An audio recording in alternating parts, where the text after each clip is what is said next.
Egunon, buenos días. Y Bueno, Juan Carlos.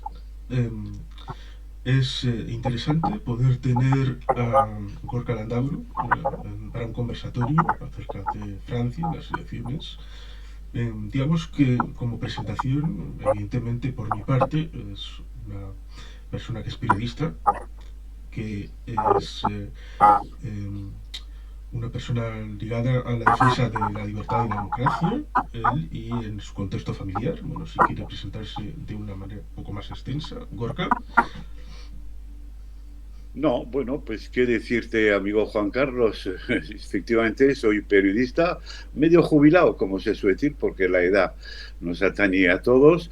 Y decirte que yo nací en Francia, en París, hace 1951, por causa del exilio de mis padres, que tuvieron que huir de la dictadura de Franco. Nos ubicamos en París, los 7 hermanos. Mis padres tuvieron que huir de la guerra civil, les tocó también la ocupación nazi en París, del 40 al 44, y bueno, pues hemos estudiado y son nuestras carreras, todos los hermanos en París, gracias al apoyo del gobierno francés, que se ayudaba a las familias numerosas, éramos 7 hijos. Yo volví a Euskadi en el año 72, milité contra Franco en LKI, que era una rama de ETA que desapareció luego, bueno, pues el EPR, que era obrerista más que nunca empuñamos armas, estamos en contra de la violencia, y la educación francesa, y mi padre, que fue vicelendacari del gobierno vasco en el exilio, con José Antonio Aguirre, y ese gobierno que se mantuvo durante toda la dictadura, esta llama de esperanza que la tuvimos en Francia. Pues yo conocí a personajes muy importantes del gobierno vasco, como Don Manuel Irujo, José Antonio Aguirre, Taola, etcétera, etcétera. Y bueno, nos educaron en casa desde siempre de que teníamos que defender las libertades, la democracia. Viví en democracia porque viví en Francia, pero venía a los veranos aquí a Zarauz y a Vitoria, a los pueblos de mis padres, y entonces, bueno, pues siempre nos inculcaron la defensa de lo vasco, de la cultura, de la libertad, de la democracia, y por eso yo volví en el año 72 y aquí hemos estado ejerciendo la profesión de periodismo. He estado en Cambio 16 desde el año 77, así que he conocido toda la transición. En París conocí pues toda la época de Charles de Gaulle, de Pompidou, del mayo 68, pero bueno, aquí seguimos luchando por la libertad hasta la muerte de Franco. Ejercer la profesión de periodista desde el año 77, colaborando con muchos medios como Radio Francia, como Le Matin Paris, que era un periódico, y varios medios aquí también en España, hasta que llegó el atentado, también ejercí después, un atentado que también mandó un paquete de bomba de 21 años a mi domicilio, que abrí y que tuve la suerte de estar vivo, porque bueno, la onda expansiva se la llevó parte del sillón de mi despacho, aunque me causó heridas muy importantes en las manos, en el ojo izquierdo, que he perdido la visión, y cicatrices, pero con una convicción clara que a ETA, como derrotamos a Franco, aunque se muriera en la cama, que a ETA también le íbamos a derrotar.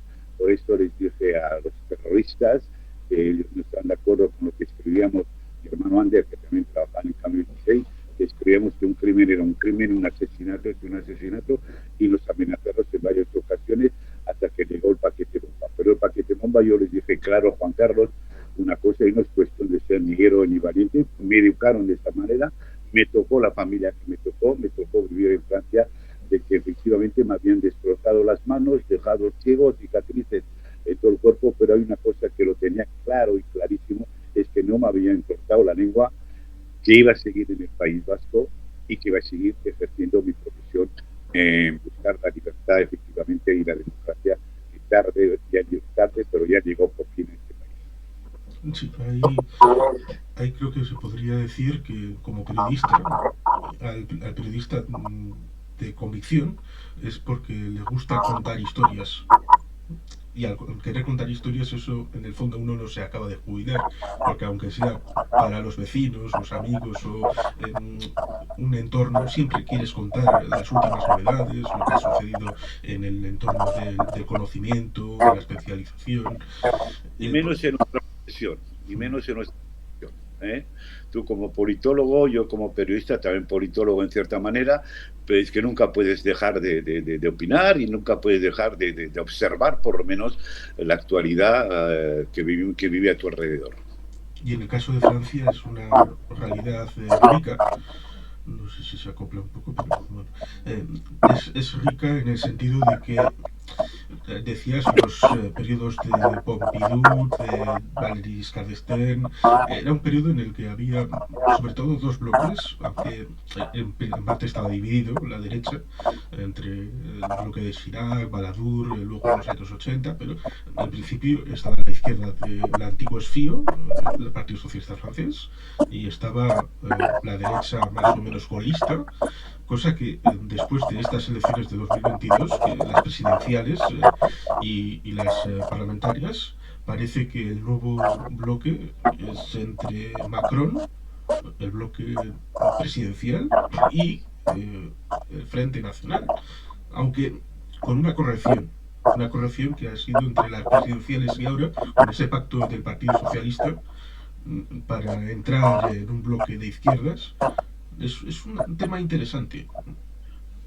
Sí, es un tema interesante. Yo todo lo que viví en Francia, desde los años 50, conocí a un presidente, era pequeño, que era Coty, después llegó De Gaulle en el 58 hasta el año 70, como tú has apuntado, Pompidou, Giscard d'Estaing, Mitterrand, que llegó en el 81, y Jacques Chirac, Sarkozy, etc. Bueno, en toda esa época, hasta François Hollande, era el bipartidismo, ¿no? Estaba a la derecha, que era el golista, como puedes decirlo perfectamente, y la izquierda, que era con un alma socialista, evidentemente. Ese bipartidismo pues saltó a los aires. La llegada del Frente Nacional, que no es nuevo, el Frente Nacional se presenta a las elecciones desde el año 83, creo más o menos, con el padre de Marine Le Pen, pero hace unos resultados muy pobres. Pero bueno, todo ha saltado por los aires. Ahora estamos viendo que efectivamente hay multitud de partidos, como nos toca también en España. El bipartidismo ha desaparecido de cierta manera y ahora evidentemente pues estamos en una situación totalmente diferente e incógnita. ¿Qué suele pasar en Francia desde esa época, después de la Segunda Guerra Mundial y de la Cuarta República? Llegó con De Gaulle la Quinta República, que es la que existe todavía. Llegó de que el que ganaba las elecciones presidenciales generalmente ganaba luego las elecciones legislativas, que le daba plenos poderes al presidente de la República. En este caso, en nuestra primera vez, pues puede que no pase, de que efectivamente el que gane las elecciones presidenciales se vea en apuros en estas elecciones legislativas, ¿no? Eso es lo que puede pasar efectivamente el domingo que viene. Entonces, el presidente de la República necesita una mayoría absoluta para poder gobernar sin ningún problema. El presidente de la República tiene muchos poderes, yo diría que muchos más poderes de los que puede tener el propio jefe de Estado que tenemos en España, que es el rey. Y entonces, pues el problema es que tiene que gobernar con una mayoría suficiente, que quizás va a ser complicado, quizás no la pueda tener el domingo que viene. Entonces, vamos a ver.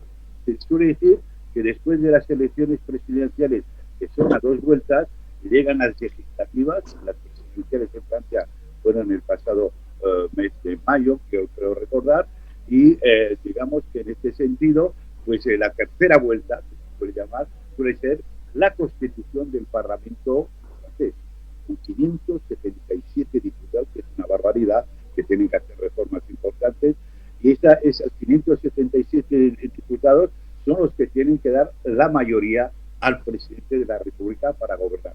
Si no lo obtiene el domingo que viene, que ahora hablaremos de esto, si hay posibilidad de que gane el Frente de la Izquierda, pues el presidente de la República se vería obligado a elegir un primer ministro de la oposición. Eso se llama en Francia la cohabitación. Presidente de un partido y la oposición que gobierna en el gobierno del presidente. Eso pasó con Mitterrand en el año 86-7, creo recordar, donde Mitterrand ganó las elecciones para el presidente, pero la derecha francesa con Jacques Chirac ganó las legislativas y le obligó a nombrar a primer ministro Jacques Chirac. Una cohabitación muy turbulenta, pero pasó, y pasó lo mismo con Jacques Chirac, de la derecha, y presidente de la República entonces, que cogió a Lionel Jospin del Partido Socialista como primer ministro. Bueno, es un poquitín complicado, pero es el funcionamiento electoral en Francia que también no es proporcional, no es mayoritario, y entonces complica mucho las cosas para las segundas vueltas de las legislativas. Sí, ha sucedido un par de veces. Has citado el 86-88 con Chirac, que vale apuntar el hecho de que seguía siendo alcalde de París cuando era primer ministro. Parece que en Francia la acumulación de cargos es una tradición. También pasó entre el 93 y el 95 con Balladur como primer ministro. Le ofrecieron el cargo a Chirac, que rechazó porque lo que quería era en el 95 ir a las presidenciales a intentar quitarle el elisio a Mitterrand, pero Mitterrand ya él sabía que estaba un poco mal, enfermo, y ya no se presentó a ese tercer mandato. Y sí, luego pasó con Jospin. Ciertamente, cuando un presidente gana, lo normal es que pueda elegir su primer ministro en el ínterin hasta las elecciones legislativas, pero luego el pueblo francés tiene esa idea de que en la primera vuelta elige lo que quiere y luego hace el cálculo respecto a los que han pasado a segunda vuelta, respecto a lo que realmente quiere como diputado. Es un sistema curioso, es como un poco el británico sería la primera vuelta y luego entre las dos opciones mayoritarias estaría este balotaje, que es curioso porque Nick Clegg intentó hacer algo parecido con un referéndum en 2015, pero ahí los británicos le lo tumbaron. Sí. No, el sistema es totalmente diferente al nuestro, ¿no? Aquí hay circunscripciones y hay una vuelta y el que gana, pues es diputado, efectivamente. En Francia son dos vueltas, se presentan todos, se presentan los que pueden presentarse y en la segunda vuelta se elimina a las 3/4 partes de las candidaturas. Quedan los dos primeros de la primera vuelta y el que obtenga más del 12, creo que es 12,5% no, de los votos de los inscritos. Así que es muy complicado.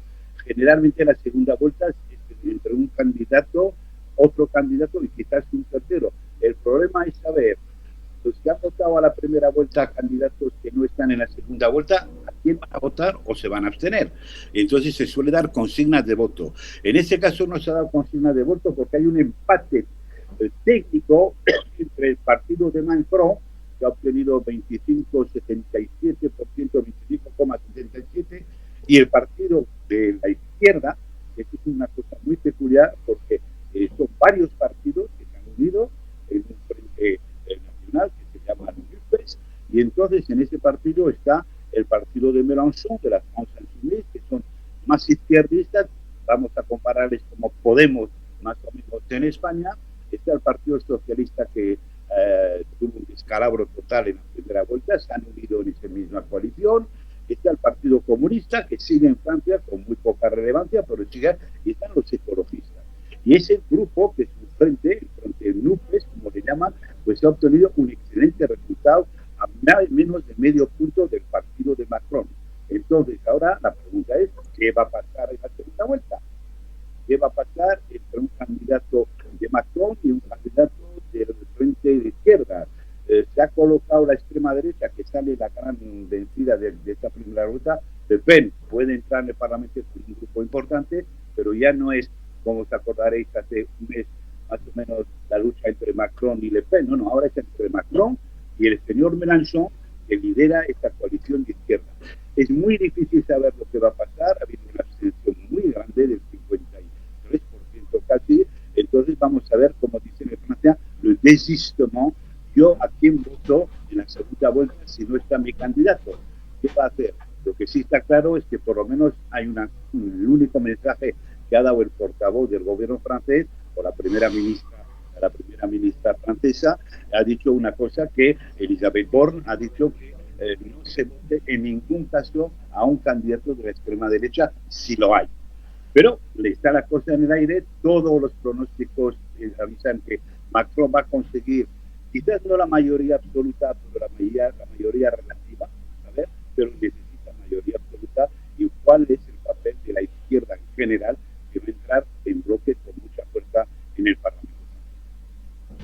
Sí, mirando en perspectiva de las posibilidades, hay que como los economistas, casi las mejores perspectivas y pronósticos se hacen sobre el pasado. Casi ser historiador es mucho más sencillo. Pero es más probable que haya una cierta mayoría y que, por ejemplo, los votantes de los republicanos, el antiguo partido principal golista, pues acaben votando a Macron, aunque sea con la nariz tapada por una pinza, que otra cosa, y por lo tanto haya un cierto movimiento para dar una cierta mayoría, estable o no, para el movimiento de Macron. Pero ciertamente ahí establecería la izquierda de Mélenchon con el Partido Socialista ser un primer partido de oposición en la Cámara Legislativa, y seguramente incluso si uno se pone en los zapatos de Mélenchon, supongo que le desgastaría demasiado si tuviera que elegir él o ser él el primer ministro en estos años antes de las siguientes presidenciales. Lo mismo que probablemente en el 93, Chirac, viendo la perspectiva, eligió a Balladur para primer ministro y se reservó él para las presidenciales. Macron lo tiene muy complicado. Es lo que va a hacer que sea más, se ha metido de lleno en esta segunda vuelta, lo que no suele hacer un presidente de la República. ¿Por qué el señor Macron, presidente de la República Francesa, se ha implicado en esta segunda vuelta que empezó ayer y que terminará el domingo? Porque ve peligrar efectivamente los apoyos que él pretendía tener. Ha perdido 7 puntos. Ha perdido 7 puntos y a partir de este momento él va a intentar recuperar el sistema electoral que hemos hablado ayer, de la proporcional, que tiene un mayoritario, que tiene en este caso, mejor dicho, Francia, favorece, en principio, favorece a Macron. Dicen que va a tener entre 270, 250, necesita efectivamente 289 diputados. Así que le puede faltar 10 o 20, o pasar de los 289, pero tú lo has visto muy bien, y en todo caso tiene una buena sociedad, como dicen otras veces, es decir, pues una salida a través del apoyo de los republicanos, que son de derecha, y que pueden obtener entre 20, 30 o 40 diputados, y le darían entonces la mayoría absoluta. Bueno, eso vamos a ver cómo se portan los franceses. Segunda vuelta suele dar de vez en cuando ciertas sorpresas. El problema de la abstención.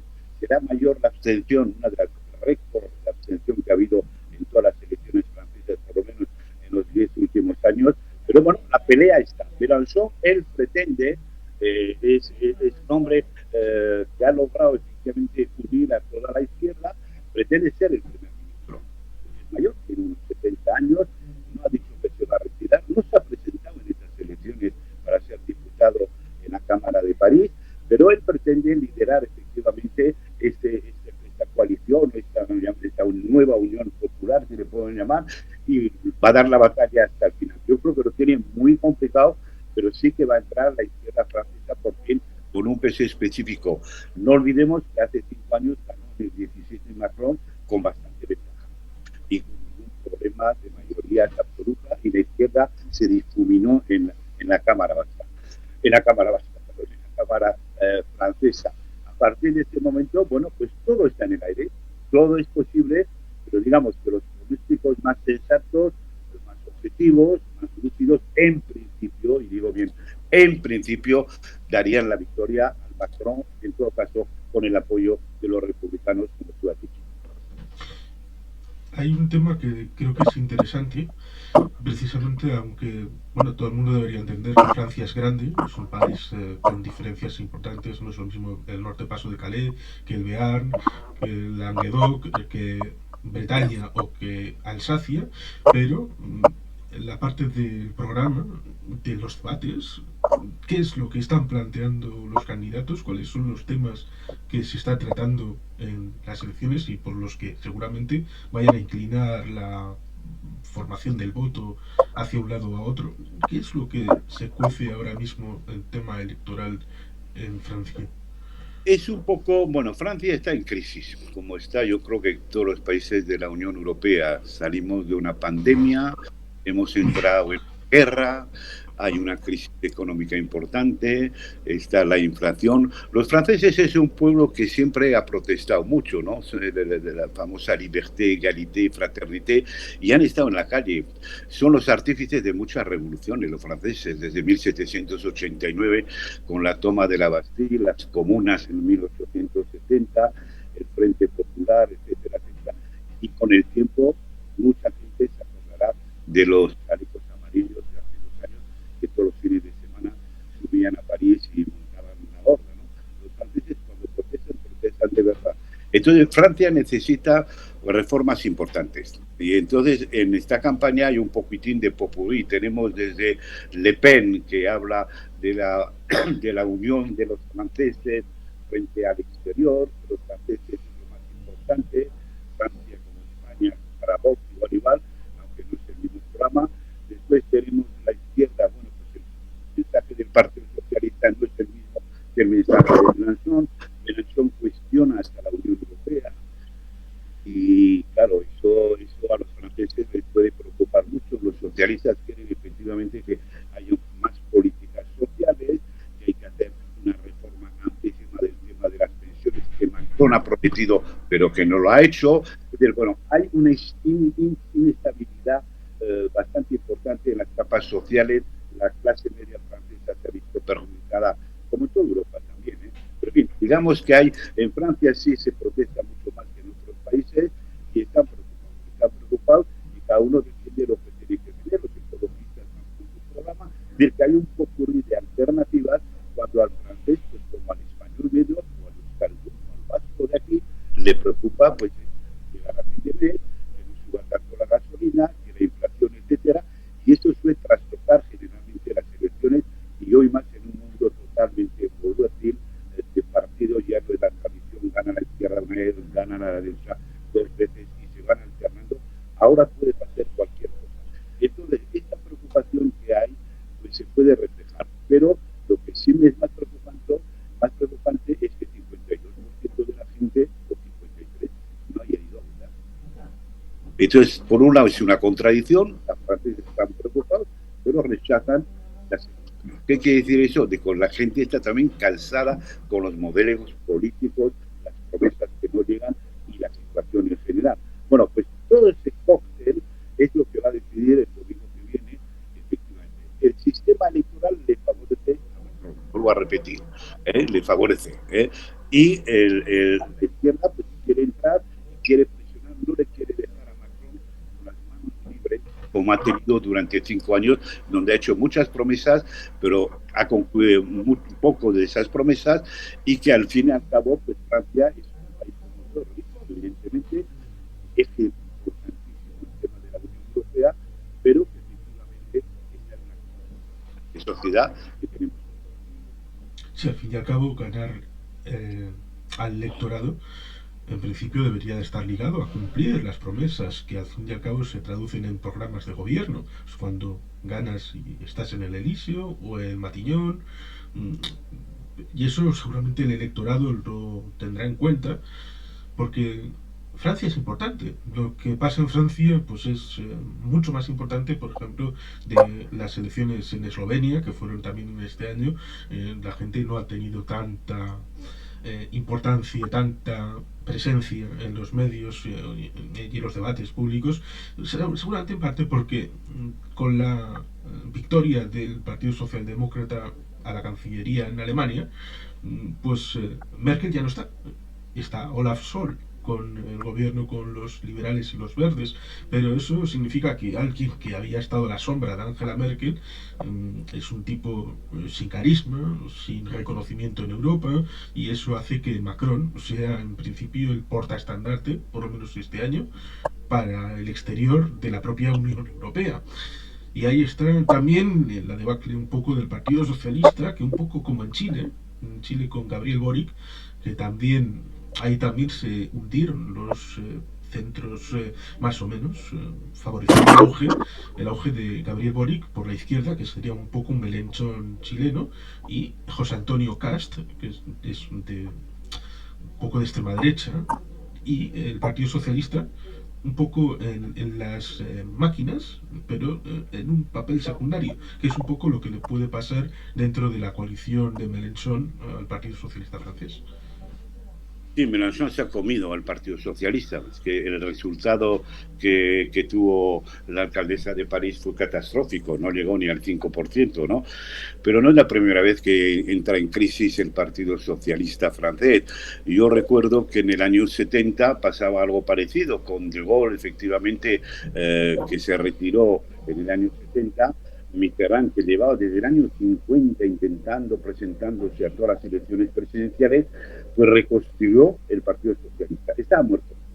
¿Y quién fue el que levantó el SUREN, también como el Partido Socialista Español, levantó al Partido Socialista en los años 70? Fue François Mitterrand. François Mitterrand, que llegó después al frente de la izquierda, de Gauche, un acuerdo con el Partido Comunista, y Mitterrand ganó las elecciones presidenciales a Giscard d'Estaing, creo que era Giscard d'Estaing, en el año 81. Estuvo 14 años en el poder. Y el Partido Socialista, pues después Hollande volvió, pero ahí se veía el declive de mensajes, declive de carisma, perdón, la política en general, y ha pasado lo que ha pasado, que de nuevo ha desaparecido. Tendrá que venir un nuevo líder, y pues una se ha hablado de la importancia de Francia. Francia es muy importante. Es un país desarrollado, es un motor con Alemania, no olvidemos, y más con Merkel en su momento, es un elemento motor de la Unión. Son los dos los que hicieron en marcha con Italia y otros países, Luxemburgo y los Países Bajos y Bélgica, pusieron en marcha lo que llamábamos entonces el mercado común en los años 50. Desde entonces, siempre que ha habido una buena relación entre antes era Bonn, pero ahora entre Berlín y París y Berlín, no es en vano que cuando un presidente de la República es elegido en Francia, la primera visita que hace es a Alemania y viceversa. Entonces son los dos motores. Merkel no está, nos falta, los alemanes falta la líder europea, queda Macron, ¿no? Que efectivamente no era Merkel, pero sí muy europeísta y que quiere convertirse en el líder de Europa. Pero para convertirse en el líder de Europa desde Francia necesita los apoyos que hemos hablado anteriormente, ¿no? Y ahí está, y sobre todo cuando la Unión Europea, bueno, parece que ha levantado un poco el vuelo con el tema de la pandemia, con el tema de acuerdos importantes, pero necesita un revolcón, un líder importante en Europa, no lo está haciendo ahora mal la presidenta de la Comisión, pero claro, Europa es lo más importante para Francia y Alemania, y todos los demás países están al remolque, inclusive España, Italia, etc. Ya no está Gran Bretaña, que también era un partido importante, pero el eje de París, Berlín, tiene que ser un eje fundamental para seguir. Macron quiere seguir en este tema, sabe que no está Merkel y dice, pues ahora me toca a mí quizás liderar Europa. ¿Le dejarán los franceses? Lo veremos. ¿Le dejarán en Europa? También lo veremos. Sí, hay que hacer una precisión histórica, y es que en el tiempo de Mitterrand el periodo presidencial era de 7 años, hasta que hubo una reforma, el tipo de Chirac, cuyo primer mandato es de 7 años y el segundo es de 5, y ahora los periodos presidenciales son de 5 años, porque, no sé, parecía como que 2 mandatos presidenciales en Estados Unidos equivalían a un presidente en Francia. Macron tiene una limitante. Es la última vez que se puede presentar. Ya en las siguientes presidenciales no está. Y por lo tanto también hay un desafío para el propio partido de Macron, quizá para generar una nueva forma de liderazgo. Incluso ha habido especulaciones respecto a que pudiera dejar el testigo a esa coalición de izquierdas porque tendría más confianza en Mélenchon que en Marine Le Pen. Pero has citado el caso de la Unión Europea. En caso comunitario, Mélenchon y Le Pen tienen los dos ciertas formas de desapego a la Unión Europea, lo cual seguramente en Bruselas genera desconfianza en ambos. Está claro, es como se suele definir, no me parece muy correcta la definición, pero sí se llama el populismo. Está el populismo de Le Pen y está el populismo de Mélenchon en esta cosa, que cambiaría totalmente las políticas de cara a Bruselas. Francia ha sido un sostén y un pilar fundamental de la Unión Europea en todos estos años y es verdad que ponen en duda espera, que me están llamando a cerrar las cosas que no se prevén. Y entonces el problema es cuál sería la política francesa. Yo creo que al fin y al cabo, por mucho que Mélenchon diga que cuestiona en cierta manera la Unión Europea en ciertos aspectos, etcétera, si ganara, lo veo muy complicado, también lo tendría muy complicado poder ejercer su propia política, porque en Bruselas hay unas normas que todo el mundo tiene que seguir. O rompes o no rompes. Ahí tenemos hoy el problema de nuevo con el Brexit y su y todo el resquemor que ha dejado y que no está resuelto todavía, ¿no? A partir de ese momento veremos. Yo creo que efectivamente es donde Macron se va a agarrar de cara a los franceses, por eso se ha implicado en esta campaña electoral de la segunda vuelta, diciendo que yo represento a la Francia unida, jacobina, que es muy jacobina Francia, pero los intereses de Francia en el exterior los voy a defender como defendieron los otros presidentes de la República y con una mirada especial hacia Bruselas y la Unión Europea que tenemos que ir cambiando. Esas son promesas de Macron que mucha gente no cree. La segunda parte, Macron si ya es elegido hasta los próximos 5 años y no se puede volver a presentar porque solo vale 2 mandatos seguidos. La otra incógnita es el partido, y tú lo apuntabas muy bien, Juan Carlos, de Macron. Macron montó un partido de la noche a la mañana. Macron no es el Partido Socialista. Macron no es el RPR, que era la derecha francesa de la época, que venía del gaullismo o el socialismo, que venía del Frente Popular de los años 36, 33 en Francia. Montó un partido que ha ganado las presidenciales y que en esta segunda ganó las legislativas hace 5 años de calle, pero si desaparece la figura de Macron, ¿qué queda del partido? ¿Dónde irá toda esta gente? ¿Buscarán un nuevo líder? Muy complicado. Macron utilizó la situación del descenso de los socialistas y de la crisis interna de los partidos de la derecha para alzarse con el poder, la presidencia de la República y tener un grupo que se hizo casi en 48 horas de diputados suficientes en todo esto. Entonces, ¿qué puede pasar? Pues eso es la gran incógnita. Juan Carlos, tú que analizas la situación política aquí en Europa y fuera de aquí, ¿qué va a pasar en el mundo? ¿Va a volver Trump? ¿Qué va a pasar efectivamente en otros países? Es decir, que es tan volátil y tan imprevisible todo que hasta preocupante lo es también, pero veremos. En Francia, después de Macron, ¿qué? Incógnita. Después del frente que se ha hecho para las elecciones ahora de izquierda, ¿seguirá para adelante dentro de 4 o 5 años? Los frentes y las coaliciones se montan, pero también desaparecen y se deshacen cuando hay intereses personales. Y la especialidad de la izquierda, desgraciadamente, es la división. Cada vez que hay una coalición, siempre hay problemas internos. Al NUPES yo le deseo lo mejor, y a Mélenchon y a los socialistas, inclusive al Partido Comunista y a los ecologistas, para que puedan hacer políticas progresistas en Francia, pero me temo que eso no va a ir muy lejos porque empezarán enseguida las batallas internas, aunque no hay elecciones a la vista y a ver lo que pasa mientras tanto. A veces el relato es importante y las formas de apriorismos están bastante presentes porque has referenciado que la izquierda se fracciona habitualmente, sobre todo por las peleas intestinas, incluso en términos, por recordar aquella lucha por el tema del marxismo en el Partido Socialista a finales de los años 70 en España, que si se quitaba, no se quitaba, que si Pablo Castellano, que si Felipe González. La derecha también tiene a veces sus diversiones y sus diferencias.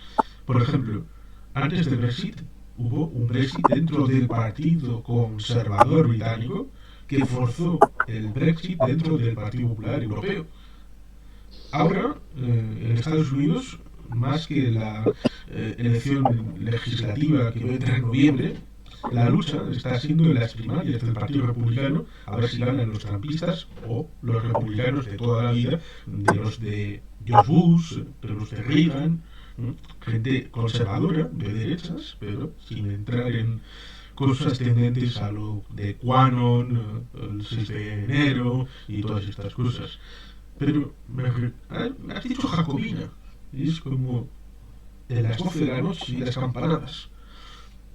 Cuando vemos que las elecciones presidenciales en Martinica, Reunión, en Mayotte, en todas las islas de la franja exterior concéntrica de la República, votan a Marine Le Pen para presidenta, hay algo que reverbera, porque Francia, siendo jacobina, hace que todas las normas y leyes metropolitanas estrictamente igual funcionen en lugares como estos lugares caribeños del Pacífico, con lo cual esta gente acaba por rebelarse de alguna manera, porque evidentemente no puede ser la misma norma en París, en Marsella, que en Nueva Caledonia, lo cual refleja la mentalidad francesa, pero puede generar tensiones. En Guadalupe, y efectivamente, bueno, pues siempre ha sido el tema de las colonias. Yo siempre digo que son colonias francesas, aunque son franceses.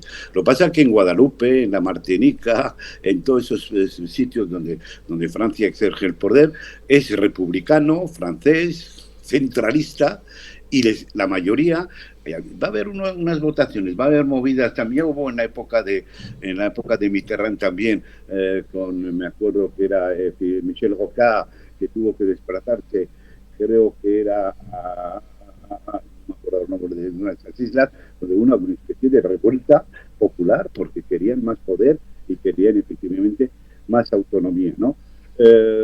Francia nunca ha tocado esos archipiélagos, esas islas, porque claro, son islas pobres al fin y al cabo, pero tienen todos los recursos de Francia. Un ciudadano de Guadalupe, de Martinica, tiene los mismos derechos y las mismas ventajas que un parisino o marsellés, un bordelés.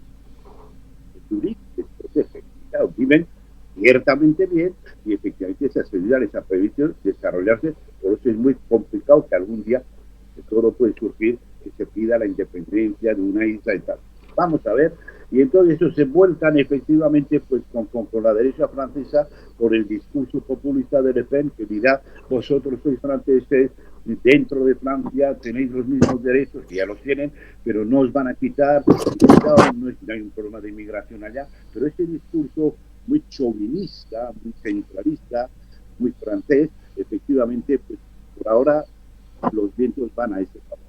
Entonces es preocupante, bueno, pero está ahí y de vez en cuando hay una revuelta y se habla de la Martinica en París, se habla de Guadalupe de vez en cuando, pero yo creo que para la mayoría de los franceses eso prácticamente no existe porque están a miles de kilómetros, aunque también sean franceses. Pues no, a partir de ahí veremos lo que pasa. Pero volviendo un poquitín a la coalición de que se rompen, yo recuerdo en el 81, cuando nombrado antes que François Mitterrand ganó ese 10 de mayo del 81, que recordaré toda mi vida, yo estaba enterado siguiendo la televisión francesa, que estaban au coude à coude los dos, Giscard y Mitterrand, y ganó Mitterrand, pero ganó con el apoyo del Partido Comunista. Introdujo ministros comunistas, para los 2-3 años se deshizo de los comunistas, porque socialistas y comunistas que parece que no comulgan bien muchas veces. Hoy han vuelto a juntarse en esta coalición del Frente de Izquierdas con Mélenchon. Veremos, por eso yo tengo muchas dudas en ese tipo de coalición. Y después son los líderes. ¿Qué va a pasar en ese frente si Mélenchon ya está a punto de retirarse? Porque ¿quién liderará eso? Yo creo que esto va a funcionar en la Asamblea, tendrán un grupo importante, los ecologistas tendrán su grupo, los socialistas el suyo, el France Insoumise, que es el partido de Mélenchon también, pero intentarán dar una imagen más positiva de todo esto hasta que empiecen las querellas. La derecha también se ha roto en Francia. La derecha de Chirac, la derecha de Sarkozy ha saltado sus países. Ha saltado y hay varios grupos, varios candidatos y no funciona. Se está intentando reconstruir a través del apoyo del Partido Republicano, pero en fin, es la vida de todos los partidos. Cuando se gana todo está bien, cuando se pierde empiezan los problemas. está la puntualización histórica. En el año 1988, después de la cohabitación, eh, el presidente Mitterrand dio el matillón a un enemigo íntimo, como era Michel Rocard, y precisamente el año siguiente se hicieron los acuerdos de Huelma, los sueños de la capital de Nueva Caledonia, en el que se negociaron hasta tres referéndums de independencia en 2018, 2020 y 2022, que se trasladó a diciembre del 21. Y ciertamente los tres salieron favorables a seguir siendo parte de Francia. Aunque ciertamente el propio Mitterrand, más hacia adentro, eh, prometió, por ejemplo, la autonomía de los vascos. El problema corso siempre está presente. A los bretones se le hicieron una jugarreta de dividirlos en 4 departamentos. Y luego, pues, evidentemente están los de Alsacia y Lorena, que en principio fueron un problema a comienzos del siglo XX, pero en principio ahora están más integrados, aparentemente. Ciertamente, el tema territorial de Francia es un tema complicado. Es un tema complicado y yo diría que lleva más de 50 años encima de la mesa.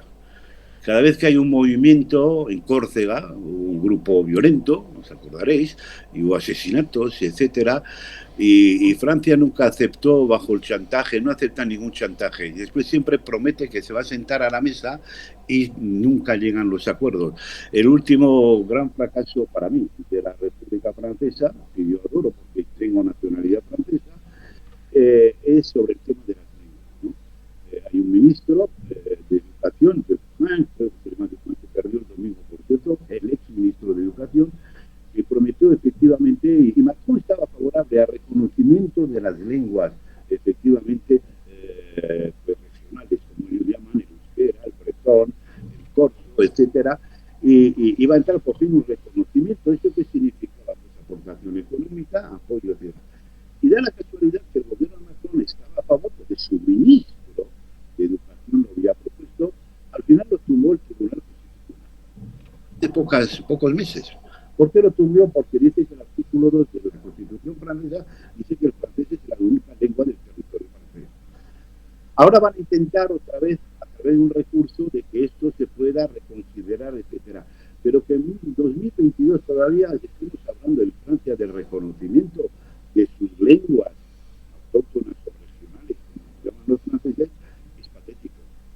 Yo recuerdo, nosotros lo comentamos ayer cuando hablamos para hacer esta emisión, de que De Gaulle, que ganó las elecciones después del terrible mayo 68, que todo el mundo cree que iba a perder las elecciones, y ganó de calle, propuso al año siguiente un referéndum sobre la descentralización, con Gaston Defferre y Sofía Mitterrand más tarde. Era descentralizar Francia, porque Francia es jacobino a lo más poder. Todo se decide en París. El sueldo del maestro de la Estación, o de la no cobran, pero del maestro de San Juan de Luz o de Marsella, lo paga el Ministerio de Educación en París. Todas las reformas que hay, se da dinero para los departamentos, para las comunidades, para ir desarrollando carreteras, pero todo bajo control y firma de París. Y eso tiene que cambiar. Los franceses, claro, esto es desde la época de Napoleón, que inventó los departamentos vascos, centralismo total y facilismo a más no poder. Pero claro, esto se está empezando a mover. En Córcega hemos visto en el Endacari, que estuvo la semana pasada ya, donde ya hay movimientos ya no violentos, pacíficos, de presión, diciendo, bueno, vamos a intentar que haya una autonomía, vamos a, antes de la autonomía, que tengamos más poderes regionales en educación, en sanidad, efectivamente, y que se pueda ir avanzando. Macron no está en contra. El Tribunal Constitucional para mí ha metido la pata en Francia, pero eso hay que cambiar. La Constitución francesa es de los años 50 también. Se ha cambiado a lo largo, efectivamente, como tú has apuntado, el tema del mandato del presidente de la República y otras cosas. Pero es un tema que va a surgir dentro de esto. Los bretones ya se están movilizando. En Iparralde sabemos la situación que hay, que por cierto, el partido de Abertzale de Iparralde llegó en tercera posición o en cuarta posición en muchas localidades el domingo pasado. Pero en fin, yo creo que es un replanteamiento ya no simplemente político, sino intelectual. gente de la derecha hoy en día que ya plantea el tema de descentralizar. Vuelvo a De Gaulle. De Gaulle planteó un referéndum para descentralización, que era lo más lógico que la Francia apoyara, y lo perdió. Porque planteó mal las cosas, planteó un referéndum por la descentralización que podía ser favorable mayoritariamente, pero la gente votó contra él, contra De Gaulle y Le Chap, y se tuvo. Y desde entonces ya no está planteado ese tema. Entonces es verdad que las regiones, Aquitania, el Languedoc-Roussillon, Alsacia, Bretonia, todo eso, cada vez están pidiendo, digamos, más competencias a París. Van soltando poco a poco, pero ya no es problema de soltar, sino de reconocer que en Francia, como puede haber en España, hay diferencias culturales, sociales, lingüísticas, que hay que reconocer dentro del Estado. Francia está muy lejos de lo que tenemos aquí. Ciertamente, a veces, incluso en lugares donde en teoría la democracia más avanzada, participativa o en temas de referéndum como pueda ser Francia, los instrumentos son utilizados para algo contrario a lo que originariamente estaban establecidos. El caso de Gaulle es claro, el caso de 2005 con la Constitución Europea también es claro. La gente de Francia no votó contra la Constitución Europea, sino instrumentalizó para hacer política interna a través de la forma de rechazo de la Constitución Europea. Y ciertamente, en el marco europeo, la subsidiariedad, es decir, que cuanto más próximo esté el administrado al ciudadano, eh, el administrador al ciudadano, en teoría es un mantra de esa Europa unida en la diversidad, con lo cual, en principio, Francia, como alma de esa Europa, debería de acogerse a ese principio. Claro, y debería coger el ejemplo de Alemania, o coger el ejemplo de España, que dentro de todas las imperfecciones, las cosas no han salido tan mal. Se puede ir más lejos, pero eso es otro tema y otro debate, ¿eh? Después, bueno, pero Francia tiene una tendencia muy centralista. Todo es París y pasa por París y no han hecho ningún cambio por ahí, ¿no? Yo recuerdo también, fíjate tú, cuando hicieron el tren de alta velocidad entre París, el primero, de París y Irún, el primer tren de alta velocidad. Pues ese tren hizo los 300 kilómetros primero de vía, pero no llegó a Burdeos. No es que París no quería que fuera Burdeos, sino que Burdeos, el alcalde entonces, Chaban Delmas, que fue primer ministro de Gaulle, dijo que no quería un tren de alta velocidad que en 2 horas vinieran los franceses a Burdeos, porque les iban a invadir. Entonces, ¿qué pasó? Pues hicieron de Tours, París Tours y Tours hasta la frontera, un tren normal, más rápido de los habituales, y es el mismo tren que tenemos. Hoy sí llega ya a Burdeos, el tren de alta velocidad, y llegas en 2 horas y cuarto a París, como vienes de Lyon a París o de Marsella en 3 horas. Pero eso demostraba, por decir, no solamente el centralismo parisino, sino el centralismo también de otras ciudades. Burdeos no tiene problemas ni de Siena, ni de Bretonia, etcétera. Pero era eso la mentalidad un poco francesa, que es preocupante. Y esto de los referéndums que tú hablabas antes, es peligroso, porque los referéndums a veces la gente no contesta la pregunta que se le hace, sino el referéndum que es a favor o en contra del que presenta el referéndum. Por ejemplo, claro, lo tenemos con el Brexit. El Brexit es un referéndum, pero los ingleses pues se estarán mordiendo los dedos todavía durante 10 años y yo creo que volverán a intentar entrar en la Unión Europea, ¿no? Que yo no digo que no es una buena fórmula, pero el planteamiento a veces del propio referéndum provoca que haya una votación contraria, como Francia votó en contra de la Constitución Europea, que fue un palo gordo para las instituciones europeas, ¿no? Bueno, dentro de todo esto, pues Francia es lo que es una gran potencia, es un gran país, yo creo que necesita estabilidad, yo no sé si hay que votar o no hay que votar, pero quiero decir que necesita estabilidad, y hoy en día, desde mi punto de vista, fuera del imaginario de ideas muy populistas que pueda haber, el señor Le Pen no sé si querría volver al franco francés, pero no creo que no, pero esos intercambios cuando se está tambaleando el mundo, Europa estamos en una situación de crisis, está el tema de España, está el tema de la crisis económica, no hemos salido del todo de la pandemia. Yo creo que no digo que Mélenchon daría inestabilidad, pero necesitan gobiernos débiles, como hay que en España, hoy en día en Madrid. Pedro Sánchez intenta sacar como puede las cosas, pero evidentemente es un gobierno débil. Y en la situación mundial que estamos, gobiernos débiles pues provocan evidentemente que la gente dude, la gente vote a lo que no tiene que votar lógicamente, aunque el voto es libre, y ganen gente como Le Pen o gente muy populista que puede ser de otros ámbitos. Y yo en materia de defensa y exterior tengo dos curiosidades, a ver si me las puedes aclarar con tu conocimiento acerca de la realidad dentro de Francia. Una primera es en cuanto a cultura de defensa, porque evidentemente se puede decir que Francia tiene unos 300 Leclerc, pero si a comienzos de enero hubiera ido Macron a Moscú a hablar con Putin, en vez de con 300 Leclerc en casa, con 3.000 Leclerc, como se supone que Putin tiene 3.000 carros de combate, igual el diálogo habría sido más equilibrado.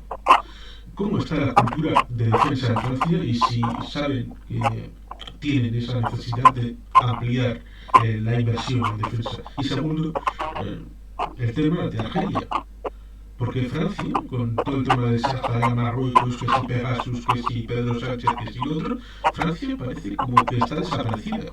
Y es la antigua colonizadora tanto en Marruecos como en Argelia, lo cual es sorprendente. Sí, en el tema de si hubiera habido más diálogo, si hubiese evitado la guerra de Ucrania, yo tengo mis dudas. Según lo que veo, leo, lo que me ha interesado siempre. Yo creo que Putin tenía las ideas muy claras y ni Merkel lo hubiese podido frenar.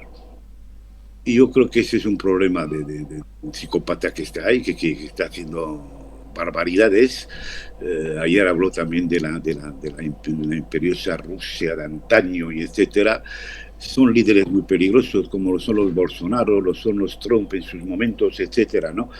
Ojalá hubiese más diálogo, porque siempre ha habido un especial, sí entre Merkel y Putin, sí entre el Eliseo y el Kremlin también había un diálogo, pero ese diálogo se rompió. Y con Macron o sin Merkel también se hubiese roto, desgraciadamente. Francia es una potencia nuclear, no hay que olvidar. Es de los 5 países del Consejo de la ONU que puede tener derecho a veto, que son con Pakistán, que es con Inglaterra, Estados Unidos, Rusia y Francia. Y siempre ha tenido esa arma. De todos los misterios nucleares siempre hacían en las colonias francesas, Alias Numea y compañía.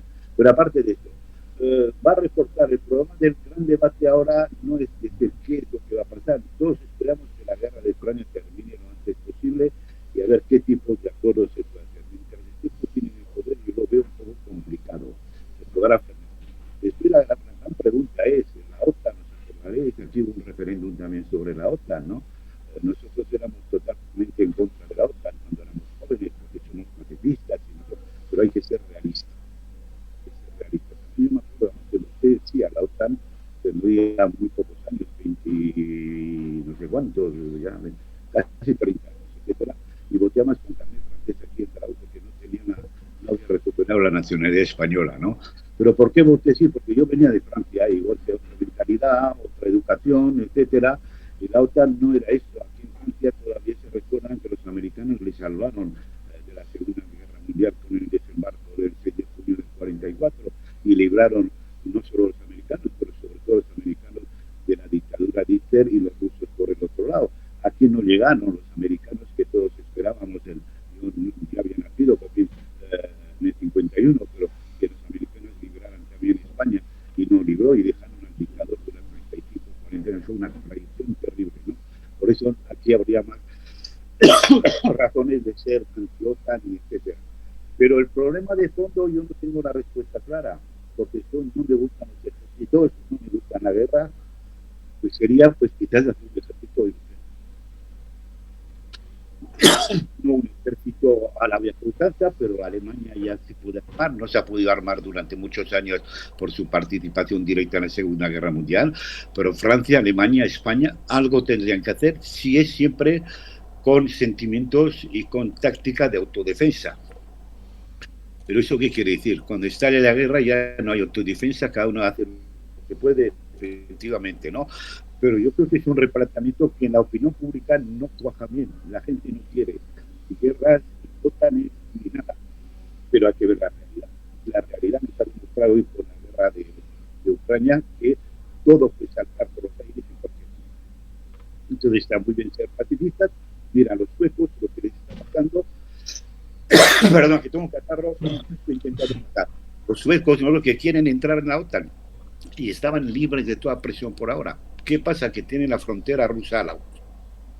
Nosotros, si fuéramos frontera con Rusia, ¿reaccionaríamos de la misma manera? No lo sé. Entonces se puede levantar todas las banderas pacifistas, que hay que levantarlas, pero que se hagan las cosas debidamente. Pero darnos cuenta que la libertad, la democracia no es para siempre, si no la defiendes todos los días. Nos costó 40 años llegar, ahora hay que defender. Sí, es cierto, la democracia no puede estar en una vitrina para sacarle brillo un día a la semana, sino que hay que ejercerla, evidentemente, y Hay que aplicarla. defenderla todos los días, como la libertad. Y lo de Argelia, con Francia. Por Argelia con Francia es una cosa. Ahora fíjate tú que Macron ha reconocido los crímenes, porque eran crímenes de guerra que cometió Francia en Argelia en los años 60, ¿no? Hasta que llegó la independencia. Marruecos, Argelia, una colonia de Túnez, durante los años 50, los años 60, etcétera. Obtuvieron su autodeterminación, pero Francia siempre ejerció una presión particular, porque tiene muchos intereses. Ahora Macron está reconociendo estos crímenes de guerra, que convencen o no convencen, etc. Yo creo que Francia no necesita decir gran cosa, basta que levante el teléfono para llamar al rey de Marruecos, a Mohamed, esto, o para llamar a Argelia, Alger. Los americanos tienen presión total sobre el rey de Marruecos. Y coloca a España, una España que siempre ha estado, salió de forma vergonzante del Sáhara, y que le ha obligado, no lo ha obligado, pues a estar en el dicho.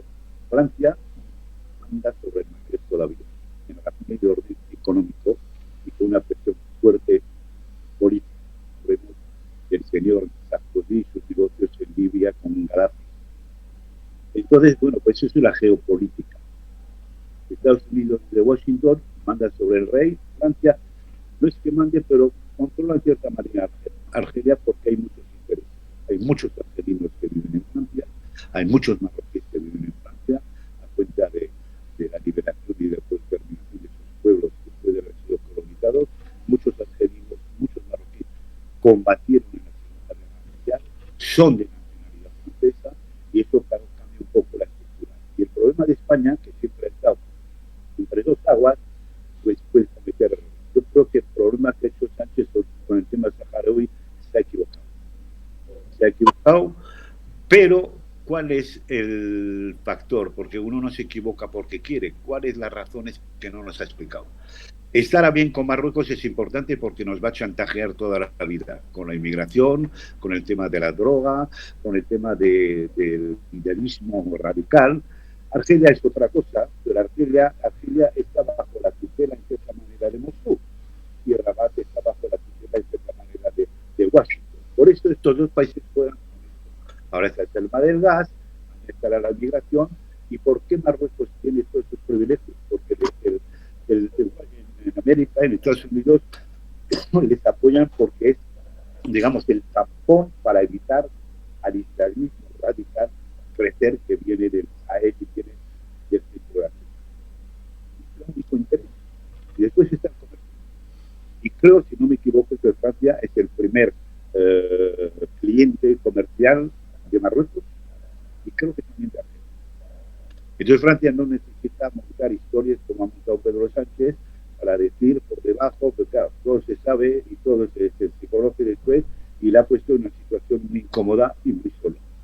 La ha ganado a Rabat, se ha enfadado con los argelinos. Entonces, yo pienso que todo eso se arreglará con el tiempo, pero es muy complicado.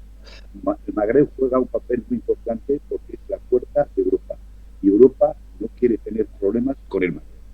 Y si es preciso, pactará con el rey Mohamed VI o con el presidente de Argelia. Quieren que efectivamente esto no sea una nueva frontera de una inmigración incontrolada, de un islamismo radical que puede entrar por las puertas del sur de Europa, y más le estará bien, aunque sean sátrapas y sean gobiernos totalmente dictatoriales, en un lado como en otro. Eso se llama geopolítica. Sí, ahí hay una cosa curiosa, precisamente a raíz de los acuerdos de Viana, que se ejecutaron en 1962, precisamente con De Gaulle, que en principio le habían llamado de vuelta en el 58 para que evitara, porque Argelia era una provincia francesa, por lo menos para ellos, aunque claro, evidentemente ahí podríamos tirar el hilo y como en el año 40, en contra de lo que habían hecho los británicos al haber sido invadidos, que habían ido a Canadá, los franceses prefirieron rendirse a trasladar el gobierno a Argel, cosa que habría sido bastante lógica, trasladando la flota de Marsella y Toulon y haber controlado el Mediterráneo. Pero estas cosas de la mentalidad francesa siempre sorprenden. Ciertamente los Pinoirs, que fueron en 1 millón de Argelia a Francia, y luego en los años 70 hubo la reunificación familiar de aquellos antiguos franceses, pero que se contaban como inmigrantes, y eso evidentemente acaba por remover la sociología francesa. Pero en el tema actual hay cosas que no encajan, por lo menos yo humildemente soy incapaz de entender cómo pueden encajar. Pedro Sánchez no ha dado explicaciones realmente, ha dicho una serie de coartadas, de mensajes, pero ¿por qué hubo ese cambio de política respecto al Sáhara, de favorecer a Marruecos? ¿A cambio de qué? Luego te encuentras con la noticia de que Argelia rompe el acuerdo de amistad. ¿Vale? Lo rompe el acuerdo de 2002, curiosamente en el periodo aquel que pasó lo de Perejil. Supongo que como compensación geoestratégica, Aznar hizo el movimiento envolvente para pactar con Argelia. Pero luego la Unión Europea reacciona poniéndose del lado de España. Pero al día siguiente te desayunas con Alemania e Italia teniendo reuniones de alto nivel con Argelia. No llega a entenderse. Y en medio de todo esto, Francia calla. Igual es porque Macron, porque las instituciones francesas están inmersas en las elecciones, o porque están involucrados en el tema de Ucrania, pero no han dicho nada y serían de los elementos clave para decir una explicación. Sí, puede haber un poco de todo, Juan Carlos, tienes toda la razón. Italia va a Argelia no porque se ha enamorado de Argelia, sino que va a buscar ventajas económicas, sobre todo en el tema del gas. Los alemanes pues ya están haciendo políticas exteriores más importantes. Los franceses son los reyes de la diplomacia mundial. Ellos siempre se han situado donde se han situado y es verdad que a veces es incomprensible, pero claro, y España es España, no es Francia y no es Alemania. Y tenemos un presidente que con toda la buena voluntad puede tener efectivamente le interesa acuerdos con Marruecos para evitar lo que pasó hace 6 meses con el tema de la llegada del presidente del pueblo saharaui a una clínica del Logroño, que enfureció a Mohamed VI, que se enfurece si le da la gana un día sí y otro no, y tiene esa presión. Entonces, intentan tener buena relación con Marruecos, y en el tema Sahara yo no lo entiendo muy bien. Aunque si me pide mi opinión personal, y yo estuve hace 10 años allá, la salida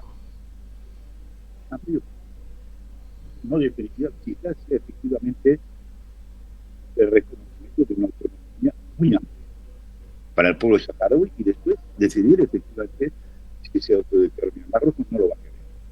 Y no hay salida, y me da la impresión que como la ONU tampoco se respeta los acuerdos que se temen, Sánchez ha querido jugarse un poquitín en el tipo diciendo, mira, igual intento dar una salida ahí, pero la salida la da Washington y París, no la da España. Ahora que Francia no ha dicho nada sobre el tema de Argelia y el tema español, tampoco dijo nada cuando hubo el asalto Melilla y Ceuta, y cuando efectivamente hubo el tema del Frente Polisario. Yo creo que una cosa es lo que se dice, lo que nos cuenta otra cosa lo que se sabe y lo que no se sabe. Entonces, cada uno guarda sus... En geopolítica no hay una cosa genérica, hay interés personal primero. ¿Qué me interesa a mí y qué me perjudica? ¿Me perjudica efectivamente que Sánchez diga lo de Saharaui? No me interesa, porque los franceses no lo dicen claramente, pero están a favor de un referéndum no de autodeterminación, sino para una autonomía amplia para el pueblo saharaui. Los americanos ya lo han dicho. Los americanos van más lejos, ¿eh? Te dicen, te apoyo en todo lo que quieras, pero tú abre una embajada con Israel. Eso es terrible. Y el rey de Marruecos lo acepta cuando es antijudío, anti-israelita desde la época de su abuelo. Entonces, eso ya es como un juego a otros niveles que ahora estamos viendo muy bien con el tema de guerra de Ucrania y Rusia, que no veíamos. Suecia, no está en la OTAN, muy bien. Finlandia, no, tranquilos, es frontera, no pasa. La Unión Europea, estamos todos unidos. Y cuando se refleja todo esto de la noche a la mañana, ay, ¿qué pasa aquí? Y cada uno dice, ¿qué hay de lo mismo? Sí. Y es ahí donde cometes errores. Por eso yo soy un gran defensor de la Unión Europea a todos los niveles, donde tiene que haber una política exterior común, pero fuerte, donde quizás tenga que haber, aunque tengo mis dudas, un ejército común para defenderse y no haber ataque, una política económica común para que todos podamos salir de las crisis que vengan y las que tengan que venir, que haya una política común sobre la fiscalidad, que seamos ciudadanos europeos, también en Euskadi, en Cataluña, en Bretaña, en Francia, en tal. Y eso, pero para eso hay que potenciar Europa y salir del interés personal de cada país. Los estados tienen que ceder, efectivamente. Cuanto más fuertes seamos en todos esos campos de Europa, tendremos más autoridad moral para imponer ciertas cosas y la gente nos respetará mucho más. Sí, ciertamente, porque en la política real eh, se llegan a decir, por ejemplo, cosas como la siguiente. La carta que formalmente se ha enviado a Marruecos para este cambio de actitud, se dice que tiene errores porque está escrita en francés en el original. Ciertamente el ministro Álvarez tiene relación con Francia en su biografía, pero hay gente que va más allá y dice que está escrita en el original en francés porque lo escribió el Quai d'Orsay, el Ministerio de Exteriores de Francia. Una misma Francia que a comienzos de los años 60 el presidente de Gaulle en Quebec, en el ayuntamiento, gritó aquello de Vive Quebec libre, alentando las masas pero cabreando a Washington. Ciertamente los intereses de los estados siguen estando encima de la mesa. Por eso me escama lo de Francia. ¿Qué tiene detrás? Porque en el caso de Marruecos sí intervino, parece similiblemente, pero en el caso de Argelia, de momento, supongo que tendrá alguna razón Francia para hacer lo que hace. El otro día oí un análisis, no sé si lo leí, de que efectivamente la próxima guerra, que puede haber, evidentemente, ojalá no sea así, va a ser entre Marruecos y Argelia. Imagínate tú ahora que hay una guerra entre Marruecos y Argelia, que no se puede ver, que se odian claramente, efectivamente, y el tema del Sahara es un argumento más, pero es un argumento más, no es el argumento principal, es una vieja historia. El ejército de Argelia es un ejército muy potente.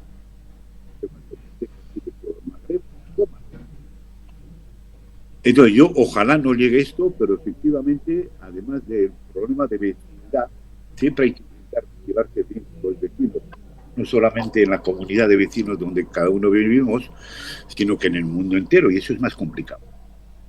Y efectivamente, cuando tú dices lo de Gaulle, que yo recuerdo perfectamente esa Biblia que le escribo allá en Quebec, pues claro, fue una tormenta política en esa época, en Canadá y en todos los lados, que viene ese señor, con un presidente de la República Francesa, a pedir la libertad para el pueblo de Quebec, que habla francés, por eso lo dijo, y vienen de Francia, originarios.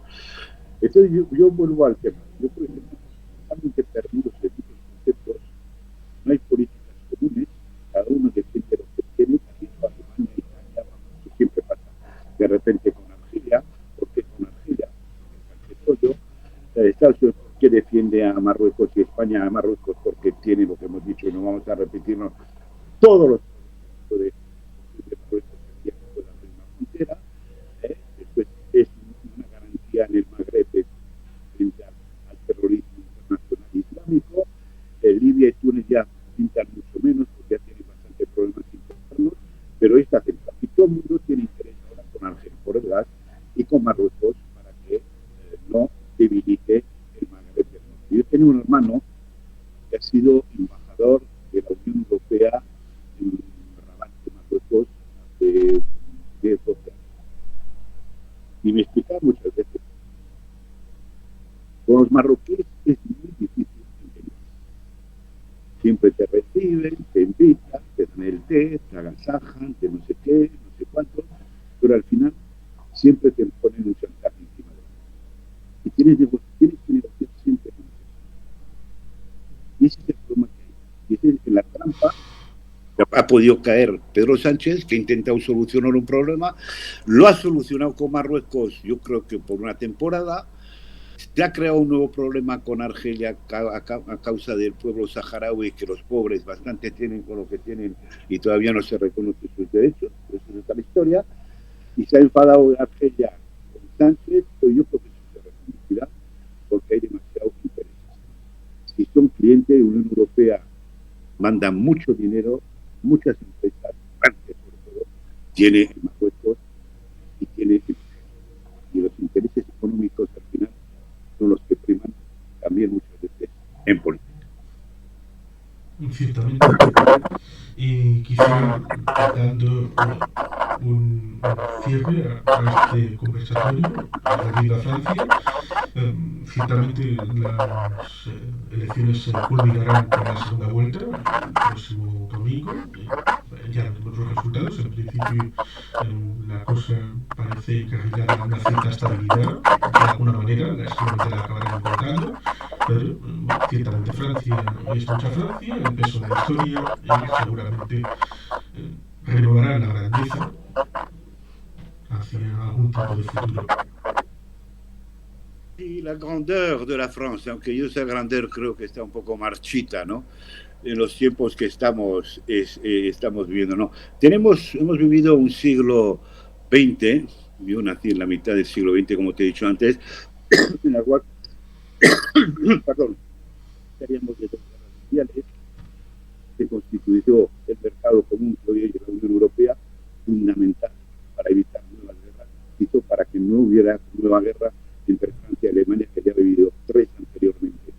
Y se construyó una cosa muy positiva, que tiró efectivamente para adelante. Ahora, yo creo que el problema de la crisis mundial, la crisis de identificación, la crisis de los valores, estamos viendo, ayer mismo escuché el debate de Ruta y a la representante de, que no la voy a nombrar más, pero diciendo unas cosas que eran inadmisibles de 30, 20, 40 años. Los hubiesen rechazado de plano, pero lo puede hacer una televisión. Y yo me digo, ¿pero qué está pasando? Después de la Guerra Mundial hubo un statu quo, o la Guerra Fría. La Fría que desapareció en el exterior muro, pero fue una Guerra Fría, pero cada uno sabía en qué campo estaba. Ahora en el siglo XXII parece que todo ha cambiado y no se sabe dónde está uno y dónde está otro. Lo que es comunista es lo que occidental. Yo no digo que era la panacea, ni mucho menos, todo lo contrario. Pero sí sabíamos cada uno dónde estamos. Hoy no sabemos dónde estamos. Porque la pregunta que tú has hecho y que muchos nos hacemos es, ¿y mañana dónde estará España? ¿Con quién? Y Alemania, y Francia. ¿Y en Estados Unidos qué va a pasar? ¿Qué hubiese pasado si Trump estuviera al gobierno con el señor Putin? ¿Hubiera vivido guerra o no? No se sabe. ¿Quién va a estar mañana? ¿Dónde puede estallar, además del embrión de la guerra ucraniana, que ojalá se pueda encontrar algún día, que no pueda estallar en otros ámbitos? No hablamos del Yemen, no hablamos de Palestina, que están pasando cosas terribles todos los días, porque aquí no nos interesa. ¿Y por qué no hablamos cuando el conflicto real de todo lo que está pasando en este siglo y al final del siglo pasado proviene del problema israelí?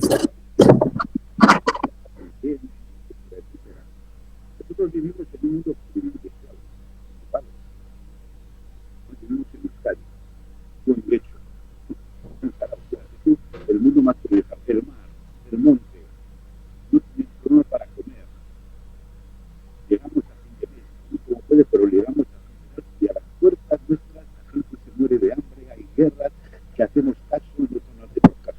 Entonces yo creo que el problema es para que cada uno no vaya por un camino diferente, y bueno, me estoy repitiendo, es que tenemos una unión.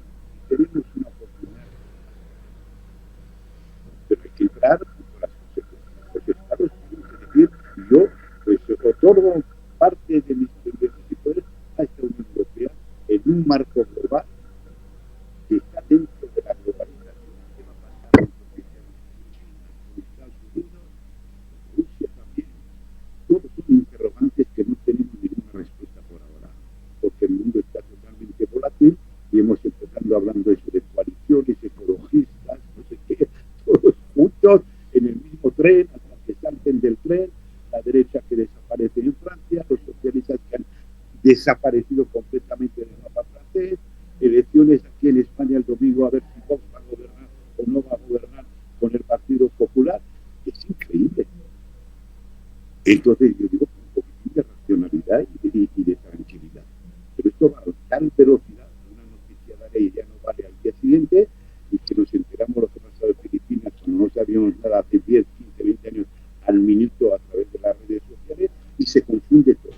Y se vive con la mentira, porque todos están mintiendo. Y no dicen la verdad de por qué de sus actos. Y ese es un problema grave. El que miente desacredita a la política. Cuando se desacredita a la política, vienen los Le Pen, los Mélenchon, que no lo van a poner en el mismo rango, que también de turno, y se aprovechan de la gente que rechaza todo tipo de política clásica. Bien, pues ha sido un placer el poder tener este conversatorio contigo. A todos los que hayan llegado hasta aquí, pues evidentemente agradecerles y seguro que Saludos. vuelven. Sigan, evidentemente ha sido un placer y a tu disposición, Juan Carlos. Cuando quieras volvemos a charlar de lo que sea y a ver si el mundo va un poco mejor, pero estamos preocupados. Y hay que movilizarse, no hay que dejarse influir por todo lo que nos viene detrás. Sin movilizaciones y sin protestas y sin reivindicaciones no avanzaremos. Y sí se ha avanzado cuando las ha habido. Bien, pues es que hay casco y... Ahora. Oh.